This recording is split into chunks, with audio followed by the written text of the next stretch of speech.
Welcome into a brand new edition of the Desmond Johnson Show here on a beautiful Tuesday, December the 10th, 2024. David Glenn in the house from the North Carolina Sports Network in the co-host chair that he shares with Jalen Gilkey every Tuesday, every other week, alternating out. Had it all planned out. I was just telling DG that I kind of knew what I wanted to do for my three things I love, hated this weekend. We're going to talk a little Juan Soto and the largest contract in sports history and all that stuff. And then realized that during this show, while we're live, we might get some word from Chapel Hill on who the next head coach is going to be from Carolina. It's going to have ripple effects across all of college football.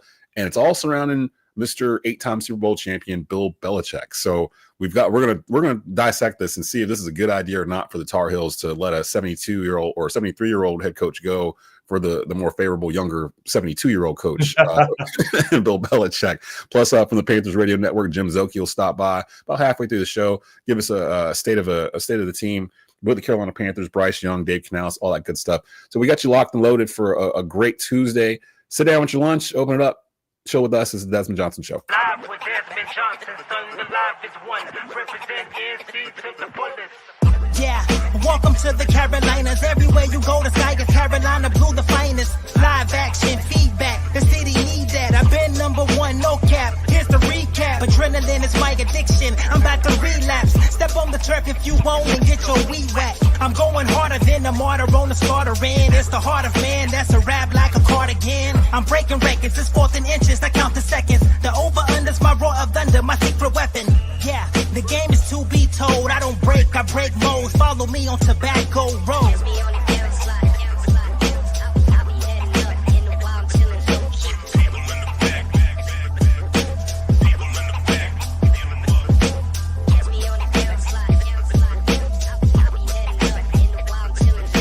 Live with Desmond Johnson, son, the live is one.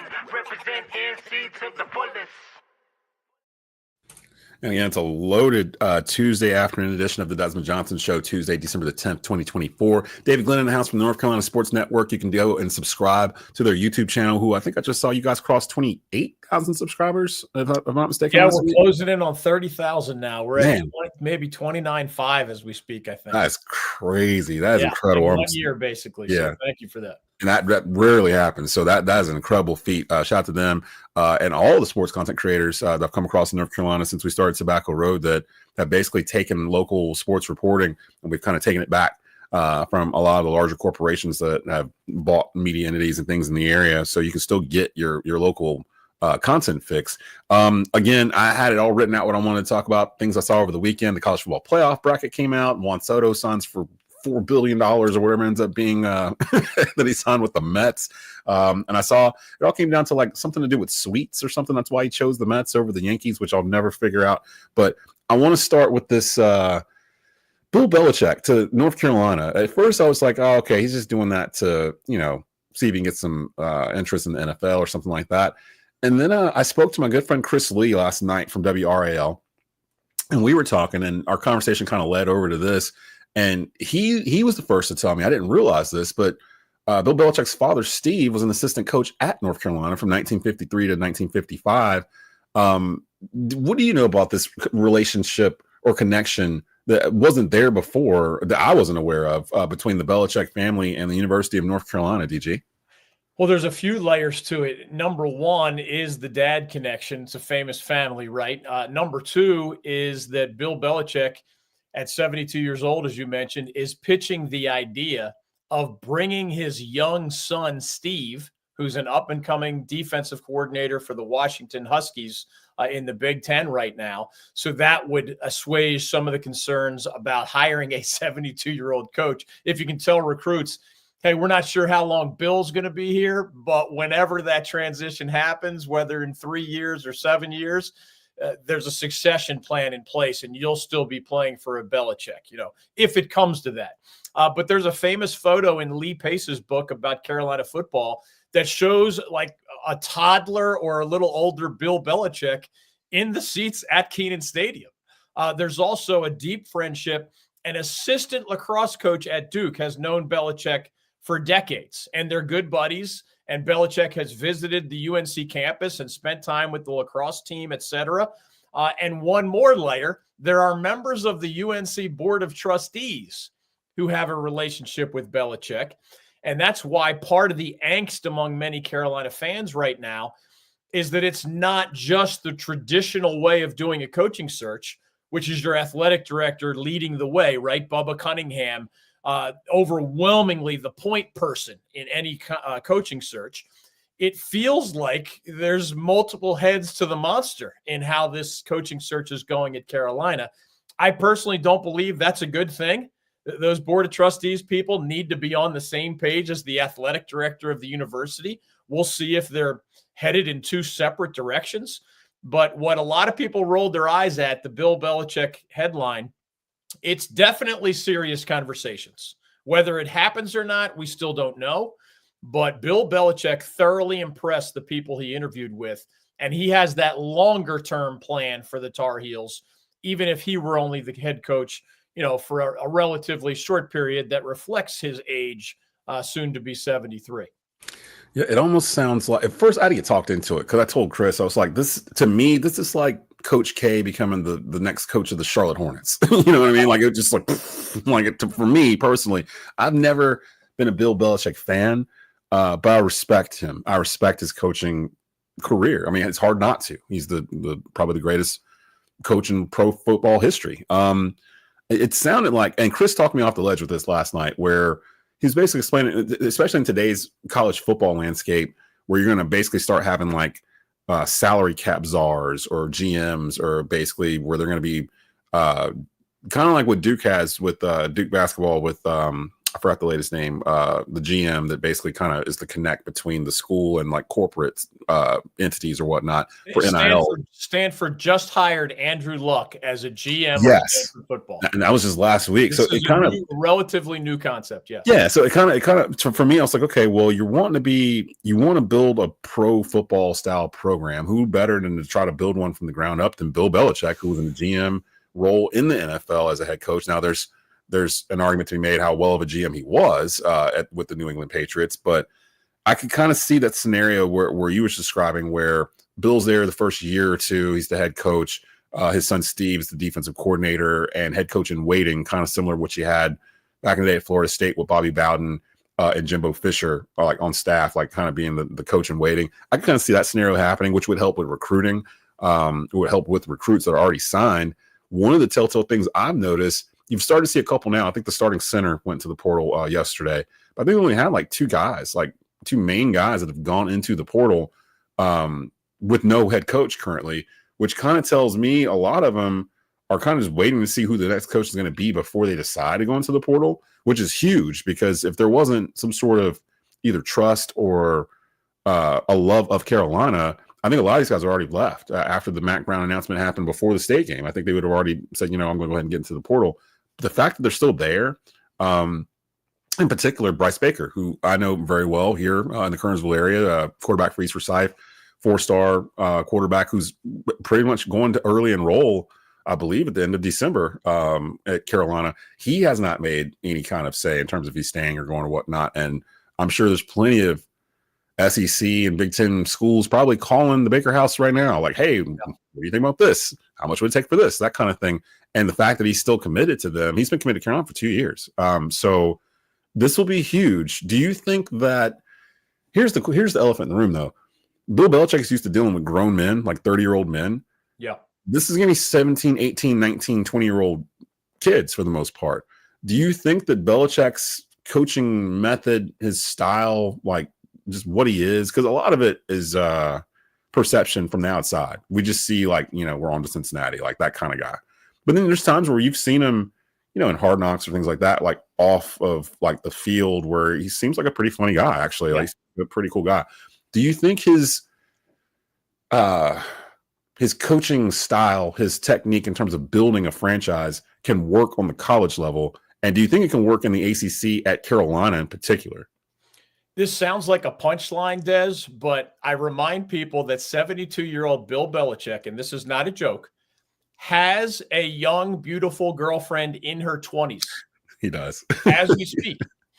Now, I'm not pulling that out for any reason other than there is a different Bill Belichick than the stern, barking at the media, infamously short press conferences guy.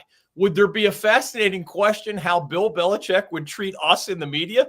I mean, of course it would. I've interviewed every major Carolina head coach for the last 37 years.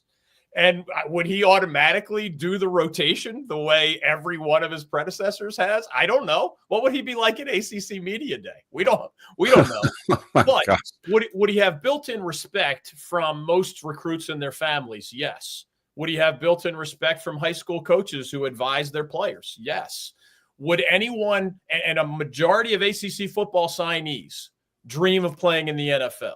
Would Carolina have immediate, no doubt about it, credibility as a program maximizing your chance to get to the NFL with Bill Belichick and his son advising them as their head coach at the college level? Of course that would help Carolina football. Now, some of those other questions you're raising are hard to answer.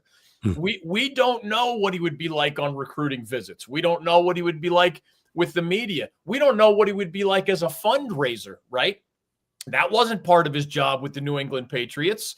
It is part of a head coach's job in this new college sports world where folks don't realize this, but starting next year, as long as this lawsuit settlement goes forward, universities themselves will be doing revenue sharing with their athletes for the first time in history.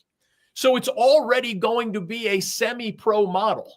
So if you're ever going to take the leap, as Stanford did hiring Andrew Luck in this GM capacity, that sounds professional. Or Carolina going after Bill Belichick, that certainly sounds professional. You might as well do it at a time where college football is essentially semi-pro anyway, right? You know, he knows the game from every angle. He knows what the pros are looking for. And he did, in his Pat McAfee show appearance, to mention that he also understands part of his job would be preparing young people for life after football, whether they make the NFL or not. So clearly he's listened to something from the Carolina folks during this interview process, just as many of them say they've been surprised and impressed by Bill Belichick as a candidate for the UNC opening. I just don't think it's clear yet whether he's going to be the guy. Yeah, it's crazy too, because I was like, would he translate in college football? And I'm like, well, yes, he would translate. But look at Nick Saban. Like, they're the same tree. They're literally the same person pretty much. And look how much success Nick Saban had in terms of producing pro players at Alabama. Basically, Alabama was basically left for dead pretty much by the time Saban got there. And like, he resurrected that program within like a year or two and turned it into the most dominant brand. There's still people mad that 9-3 Alabama did not make the 12-team college football playoff because their name is Alabama. You know what I mean? Like, pretty nothing else. They didn't really have a big win or anything else all year. Just the fact that Alabama's not in there makes people upset. And Nick Saban built that. And Nick Saban and Bill Belichick, there's a great documentary on Max. I don't know if it's still there or not, where it's Bill Belichick and Nick Saban basically just like sitting at an office, basically just talking back and forth, and it goes through their careers and everything and how they've intertwined. And Bill would constantly ask Nick about this prospect or that prospect, or, you know, you come to Alabama pro days and stuff like that. You can tell there's a genuine respect and a friendship between the two of them. And I just saw Nick Saban was all for Belichick doing something like this, especially if there's an exit plan where he's coming in to kind of set the table and his son comes in after that and he's your guy for the next 15 years or whatever. I like that. Something that popped up here on Twitter that I just noticed while we were doing this. Ross Martin, who you know, DG over at North Carolina, well-known writer for 24/7 Sports, CBS Sports. He was previously with Inside Carolina. He just posted this an hour ago on Twitter that I thought was pretty telling in terms of Bill Belichick's girlfriend, who you just mentioned, where look who she's following right now. University of Chapel Hill, UNC football, and UNC football nutrition. All of a sudden, she's now following all three of those. So take from that what you will. I don't know if that means anything, or it might mean everything. I don't know, but I'm kind of, I hate to say it, because, you know, I hate the Patriots. I hate Bill Belichick. I hate everything about them. Like, but it intrigues me for him to come in and for Carolina to basically potentially take this and run with it. Something else I saw too that was very interesting that's not being reported very much because the Belichick news is kind of overshadowing everything. Well, not the news, the Belichick rumors are overshadowing everything. A guy that I'd said that they needed to go and talk to immediately, App State as well, at the end of the season was Steve Wilkes, who was sitting in Charlotte, basically just kind of consulting for people and doing nothing. I've heard Steve Wilkes has actually interviewed for the North Carolina job as well.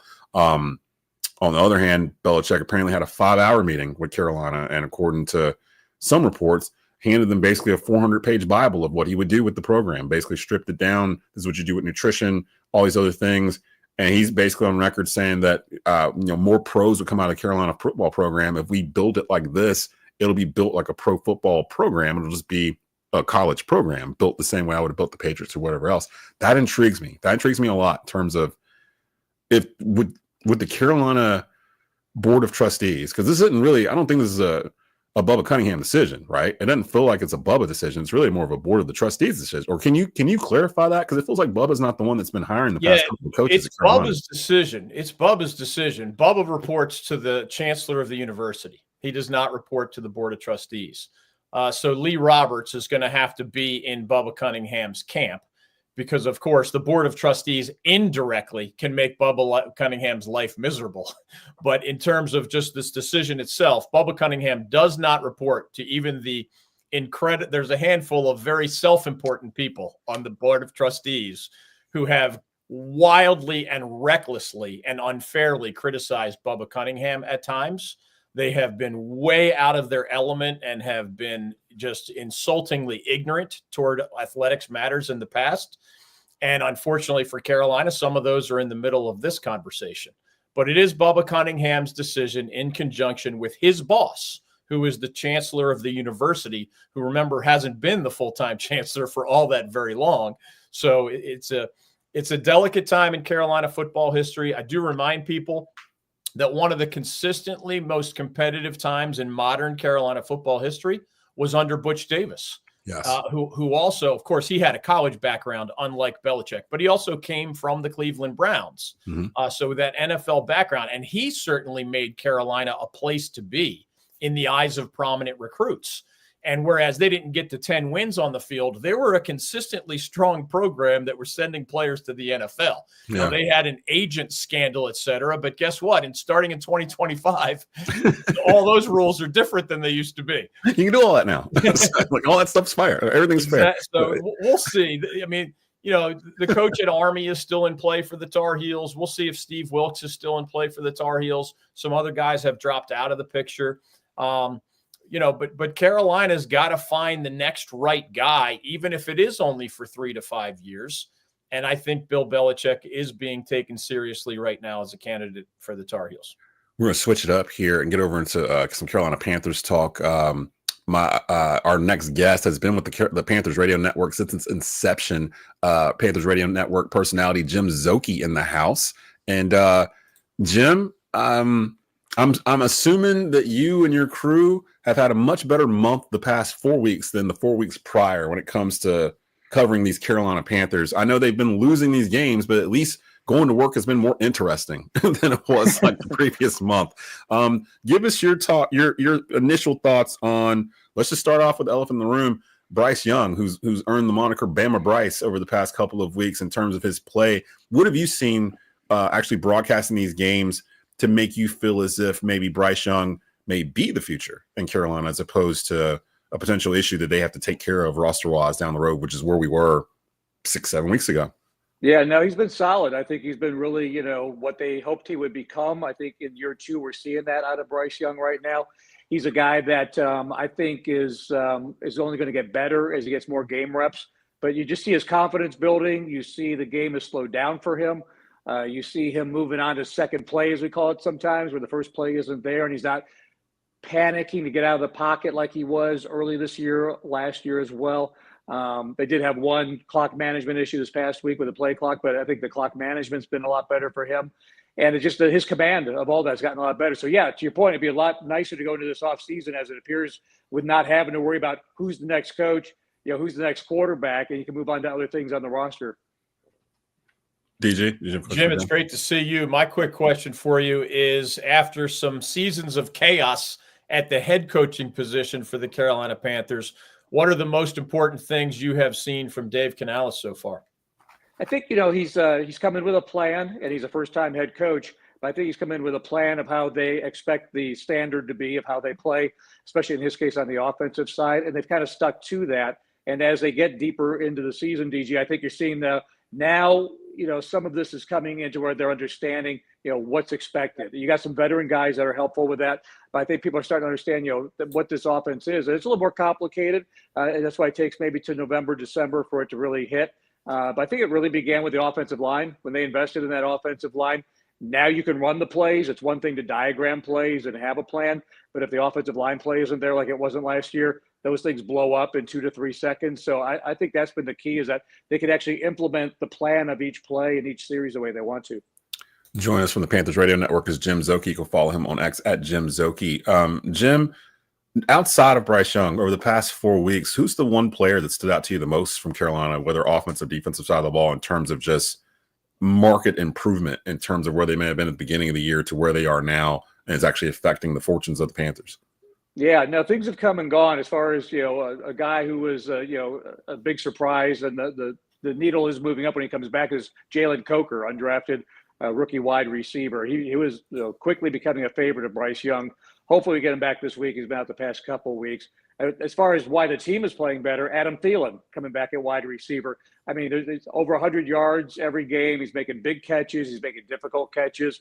He, too, has a chemistry with Bryce. So I think offensively that. And I think the addition that we saw beginning with the Giants game in Munich of DJ Wanham has really added to the defense. Now we're getting quarterback pressure. We've got 13 sacks over the past 3 games, and that was without Jadeveon Clowney in this most recent game. So I think, DJ Wanham has come in and has immediately, made a huge impact as far as a guy we didn't have. And Josie Jewell, he wasn't here about 4 or 5 weeks ago because of an injury for a while too. A couple of guys, some are young, some are veteran guys. Most of those are veteran names there. But as far as why they're playing better, I think it's Bryce is playing better. And I think there are some veteran guys that have really stepped up that weren't always available earlier on this season. I know you as a broadcaster, Szoke, have had plenty of time to look at the college game and at the pro game. What is your initial reaction when you hear in the UNC football coaching search names such as, of course, Bill Belechick, the mega-time Super Bowl champion coach, but even a guy that I assume you know a little bit better, Steve Wilks, right closer to your backyard? No, Steve Wilks, I'm a huge fan of Steve Wilks. He's a great human being, and actually saw him at an event about a month ago prior to these openings coming up, and was going to be interested to see, as he's kind of out of football this year, where he may land. And he's still young. He's 55 years old, so he's got a lot of football coaching in front of him. I think anybody that gets Steve Wilks would be, happy and do well to have him. Clearly, he was not interested in the Charlotte 49ers job. He played at App State. I don't think that was of interest to him. So I think having an interview for the Tar Heels job, we see where his interest level is with that. Obviously, getting back to the NFL would be another one for him. But Steve is not only a good person, but he's a good motivator of players. And we saw that in that interim season with the Panthers. That team played hard for him, and they wanted him to keep on as a coach at that time. So, Steve, that's important. If you're going to be a head coach of a program, you've got to be more than just an X's and O's guy. People follow Steve Wilks. Belichick, it's an interesting story. I mean, you can't argue the resume. There's always going to be the question until he does it about what does that look like at the college level. But I think it's not only interesting, but I think, he would probably surround himself with successful people, and they would figure it out. I think it would be something that he wouldn't do if he thought he was going to fall on his face. So I think they're both kind of interesting scenarios to see which way they go. If not one of those two, whichever direction they end up going. I feel this underlying sense when I talk to other buddies in sports media in North Carolina, whenever this comes up, that we're all like hoping for it just to get the press conferences with Belichick for a year or however long he's here for. Yeah. If he comes in there, everyone's salivating over, we might get Bill Belichick at a UNC press conference every week. Like, ooh. So that's kind of the vibe I'm getting from people. I'm a Carolina fan, so I had to get talked into the idea of him coming in, if it's even happening. But where there's smoke, there's usually fire. There's a lot of smoke right now on social media that it's really up to him. It's the way it sounds. So we'll see how that is. But regarding the Panthers, they've had a lot of close games. Even the couple games they won before this little losing streak they had, they won by like a point or two against the Saints. They beat the Giants in a closer game. And then these past 3 weeks in particular, Chiefs, Tampa, and then last week against the Eagles, where the Panthers basically had a chance to win the game at the end of the game. And in some of those instances, it took heroic efforts from other players to prevent the Panthers from winning. Like Pat Mahomes basically skirting the rules and deciding to just run down the sideline when everyone was thinking he was going to run out of bounds for another 30 yards. And then do the Pat Mahomes flex after he does it or whatever. That's just kind of his thing. That's what he does at this point. You can't hit him or it's going to tack 15 yards on top of it. And he knows it. So like he kind of pulled that game out for the Chiefs. They've been doing that all year. So like they've been winning these real close games all year long. So that didn't really surprise. The Tampa game, kind of similar type situation into the game, had a chance to pull it out. Ended up going to overtime. We know what happened there. And then this game against the Eagles on Sunday, I think it was the first time really in a while where like when the game was over, even after a loss, I kind of felt good about the direction of where they're going. Like I just wanted competitive football really going into the season. They were 2-15 or whatever last year. So to think they were going to make the playoffs and beat this team and rah, they had too many holes. They were top heavy in terms of the depth chart, right? So we knew if there was a stretch where there was a lot of injuries, they were going to struggle. And they did. They're getting a lot of those players back, especially on defense. What's the thought with you guys and your colleagues with the Panthers Radio Network when you're prepping for these games now? I got to imagine the vibe is different than what it was a month ago based off of what you're seeing on the field. I'm saying all this basically. Give me a grade on what you would grade Dan Morgan's performance as general manager at this point, because now we've got enough games in front of us where a lot of these kids that are actually participating on offense in particular at skill positions, 1 year, 2 year, 3 year guys are becoming key cogs of this offense and this team in general. Give me your grade on Dan Morgan on what he's done, knowing in the back of your head that initial press conference where he mentioned my guy Jonathan Stewart in terms of wanting quote unquote dogs on this team. Has he accomplished that in your eyes in terms of some of these guys he's brought in, these rookies he's drafted, these undrafted guys like Jalen Coker that you mentioned earlier in the segment? Give me a letter grade if you can on Dan Morgan right now. I think I'll give him an A. I think Dan did as much in one off season as you can do with a team that was 2-15. First of all, in free agency, you address the biggest need, which was the interior offensive line for your smaller stature quarterback, and you bring in 2 key free agents there. So you spend the money in the right place there. You re-upped with Derek Brown, which once he's healthy, is one of the top 3 to 5 defensive linemen in all pro football. Then the draft itself, when healthy, we were starting to get a little glimpse of Jonathan Brooks. And so obviously you can't predict injury. So that's unfortunate that happened there. Xavier Legette's, coming off obviously a tough drop in that last game, and he feels that. But hopefully the big picture with him is that he becomes, a long-term starting wide receiver for you. But I think even a guy like Trevin Wallace, getting him at the linebacker position brings a lot of speed and the tenacity is that dog that you kind of mentioned that they need in there. And Shaw Smith-Wade, that could be your starting nickel next year. So there's a lot of good components that he got through the draft there. I think Jatavian Sanders is grading out as probably one of the more dynamic, rookie tight ends in the league too. So again, he's had off and on injury things going on, but that was good. Jalen Coker we mentioned. Free agency is some of the holes that they played. I mentioned Josie Jewell, Jadeveon Clowney, roles that they've played. If you stack another offseason similar this offseason to what you did this past offseason, get Derek Brown back, this team's going to be really competitive because you do have to have players. As I always say, there's a reason Derek Brown got paid. It's because he's good. I mean, otherwise you would have 53 next men up because it was that simple. It sounds good, but you need good players that cost money. Robert Hunt costs money. And so those guys, they've been good investments for players that you want to spend money on. Des, you have time for one more question from me? Yeah, shoot. So, Szoke, I've gotten to know the Hurricanes hockey owner here in Raleigh fairly well personally. And in his case, because the team has won so much since he arrived after being really bad before he took over, he kind of has gotten mostly the benefit of the doubt for decisions that alienate some fans, like some very popular broadcasters left in part because of money issues. And the Hurricanes owner simply didn't want to pay the market rate, and those guys left, and some fans got upset. But again, the Canes are winning. I was really impressed by what David Tepper and his wife did there in the aftermath of Hurricane Helene on the charitable side, but I don't know the man personally at all. I wonder, what would your description be as to what he's been like during this era where he seems to be a target of fans' disdain sometimes? But best I can tell from afar, he's kind of tried to keep a low profile so that the product on the field is, most of the conversation. Yeah, I don't think at any point in his tenure he's been really forefront as far as media exposure and doing a lot of press conferences. But to your point, I think, the past year or so, even less, like really into the background. And even verbalized that during the hiring announcement of Dave Canales. So I think there's been a learning process coming in about, hire the right people and then let them handle the football stuff. So I felt, again, about talking about this off season, it really felt like Dan Morgan's draft. And there's still some collaborations that go on. But I feel like it really was, more central on Dan and, of course, the coach having some input with that. So that, first of all, too. And I think just a matter, too, of just like you're learning how to be an owner. I know he was part of the ownership group in Pittsburgh, but here as the main owner, I mean, you go through mistakes. I grew up in Cleveland, watched Jimmy Haslam make a lot of mistakes. He still makes mistakes.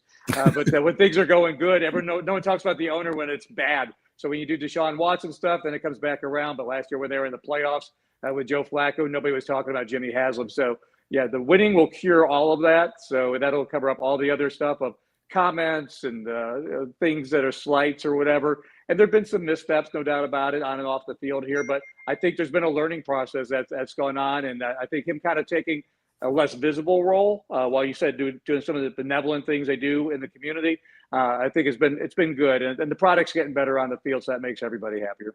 You said you grew up a Cleveland Browns fan, Jim? Yeah. My in-laws are from Cleveland, so they would kill me if I didn't ask this question because they are hot. That they are moving the Browns out of that stadium and I guess building the new one in Brook Park. Thoughts on that in terms of it's Jimmy Haslam's team. He can do what he wants to with it, but they are very mad. They are moving it away from the lake. What your thoughts on that? No, I agree. I think so. For example, a couple of weeks ago, you had the snow game, right, where they're playing Pittsburgh on a Thursday night. And we had that great Buffalo game in the snow from last week or 2 weeks ago. It's just like we're going to be losing that in the future because I get you want to have a year-round experience where you can do concerts, you can do basketball, whatever you're going to do inside. But build another venue for that and let outdoor football and the elements be what it is. It's just like everybody loves seeing that, whether you're watching it on TV or if you're there in person. It's just part of there's not very many. You don't see a lot of golf in the snow, right? You don't see a lot of Major League Baseball played on a snowy field with a foot of snow. You can't do it. So it's just like, football's one of those few sports where you can get out there and actually have that. And it's so nostalgic. So I hate that that's going away too. I understand the money and having more events and more dates available to do different things. But man, just buy yourself another arena. You got enough money and leave the stadium downtown. And I think there was a very comparable offer from the city to leave it downtown. I think there's a lot of money to be made by just leaving it there too. Yeah, and I think that's why they're so hot that they actually made that offer, and their taxes are going to go up anyway with them moving it to Brook Park. And my sister-in-law actually lives nearby where the Haslams had bought a huge swath of land. It was like an old factory or something that they're going to convert to all that stuff. But it's gonna take all that business away from downtown. And that's one of the things I love about going to Carolina Panther games, where you see uptown Charlotte, like where the stadium is and everything that's around it. Like you kind of forget how much money is generated from that Sunday from them being in there. And Charlotte, and both of you guys can attest to this, the state is just a different state sports-wise when Carolina's doing well. When the Panthers are doing well, there's a certain buzz you can't duplicate with the Hornets or any of the college teams or any of it really. When the Panthers are doing well, everyone's talking about the Panthers. When they're not, everyone's dumping on the Panthers. And it feels like the national media, even with the losses the past couple of weeks, have turned their narrative of Carolina into, oh, this is a fun team. This is a cool team to watch. This is a team on the rise. Do you care what the national media thinks in terms of this Panther team? Because you get to see them more intimately than some of the ones from national outlets. They're only seeing them because they saw them go down to the wire with Pat Mahomes, or they're only seeing them because they picked the Eagles to win by 14 or whatever, and the Panthers were still there with 2 minutes to go at the end of the game. Your thoughts on national perception on this and being around the team? Do you think they care at all? I don't care that they care. I care when they don't know what they're talking about. And you guys are probably the same way about your teams. It's like everyone just says, Bryce Young, and then they'll have an opinion on Bryce Young. Well, there's 52 other players. Chuba Hubbard, really good football player, just went over 1,000 yards. So you can tell they're not watching, I guess I'm picking, say Colin Coward, whoever. It's just like, they're not sitting there watching games. There's no time. You can't watch all the games of all the teams and all the sports. So I get that. But they hone in on the major markets. They win or lose. Dallas Cowboys going to be talked about. If you're going to say something, at least do some research, spend some time or talk to somebody in the know so that you're used to talking from some knowledge standpoint instead of just, Bryce Young is this or whatever, and you haven't even watched him play this year. So I would just say broaden your knowledge perspective of whatever. If you talk about the Jacksonville Jaguars, just before you just blurt out whatever and act like an expert. At least, back it up with something. Like watch it. Yeah. Watch No, it. watch Read an article. They're talking about the Tar Heels opening right now because Bill Belichick's involved. I promise you, if it was Steve Wilkes and John Sumlin, they wouldn't be spending much time talking about the Tar Heel opening right now. Not at all. Not at all. But it's on every, I guarantee if I turn on ESPN right now, they're probably talking about it right now. So hey, final point on that, by the way, the dream sequence, guys, is that not only does Bill go there, but then Greg Popovich follows into the basketball role at some point. And just the press conferences and poor Jones Angel trying to conduct interviews. Can you imagine getting Popovich and Belichick? No, that would, I can't even wrap my mind around. Jones Angel would need hazard pay. You would have to like Frank Sager playing the straight roles all the time. Yeah. Man, I hope my guy Hubert can turn it around. They don't have a center, Jim. They don't have a center. I'm not moving. I'm just saying at some point in the distant future, whenever the time comes. That's Jim Szoke from the Panthers Radio Network. Panthers, Dallas Cowboys.